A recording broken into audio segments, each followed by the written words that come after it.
पितृपक्षामध्ये आवर्जून केला जाणारा पदार्थ करण्यासाठी मी इथं काय केलंय, 2 चमचे तांदूळ कढईमध्ये घालून सतत हलवत गोल्डन रंगावरती भाजून घेतले आहेत. आता आपण हे भाजलेले तांदूळ 3 ते 4 मिनिटं थंड करून घेऊ.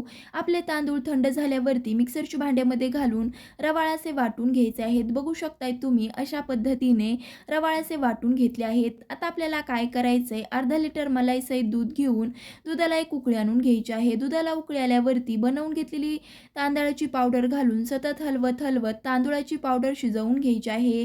5 ते 7 मिनिटं तांदळाची पावडर शिजवून घेतल्यावरती ह्यामध्ये पाववाटी साखर घालून मिक्स करून घेऊ. ह्यामध्ये आता 1 चमचा चारोळे घालून 2 ते 3 मिनिटं खीर शिजवून घेतले की ह्यामध्ये थोडेसे काजू, बदामाचे तुकडे, अर्धा चमचा वेलची पूड घालून तयार झाली आपली पितृपक्षामध्ये आवर्जून केली जाणारी तांदळाची खीर.